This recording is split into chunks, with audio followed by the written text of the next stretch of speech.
WBO and Ring Super Lightweight World Champion Teofimo take over Lopez inilabas at ibinulgar ang kanyang fight offer na tinanggihan umano ng kampo ni Devin Haney at George Kambosos Jr. Ani Teofimo Lopez sa kanyang social media, "We sent reasonable offers to fight to both Team Haney and Team Kambosos. Both have declined. If you don't believe it, ask Top Rank Boxing and Bruce Trampler. You bumps on that wheat sec." Ibig sabihin nasa witness protection program daw po si Haney at si Kambosos.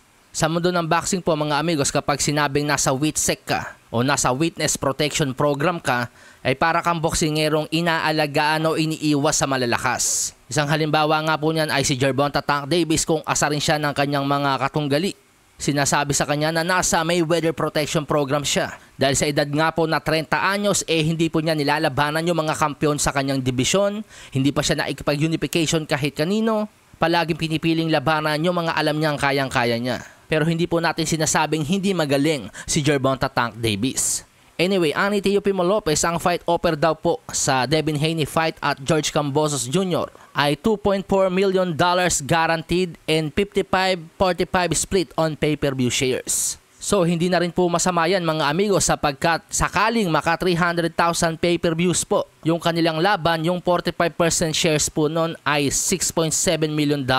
Kung ipagpapalagay po natin na $50 ang halaga ng pay-per-view, idagdag mo pa yung $2.4 million na guaranteed money mo, di mga $9 million po yung maiuuwi ni Devin Haney or George Kambosos Jr. sakaling kagatin nila yung fight offer ni Teofimo Lopez. Pero estimation lang po yung ginawa natin, pwede pa pong tumaas yun or bumaba. Depende sa magiging fight promotions ng laban.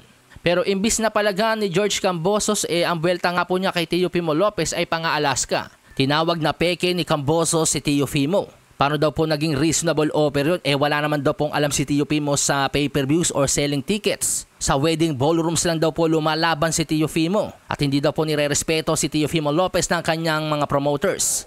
Pero simple lang naman po yung sagot ni Teofimo kay Kambosos. Ani Teofimo, "Then agree to our fight. Or you just going to use this since you've lost the last 4 fights and surrendered to Vasily Lomachenko?"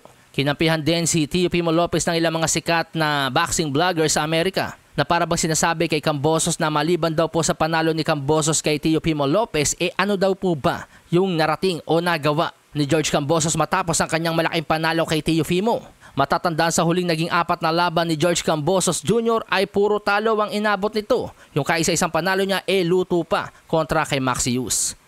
Malasahin ang baraha, patunayan mo sa'kin ha. Sino man ang mabunot na kalaban, di ka tatakbo ha. Sa bayan ko sa bayan.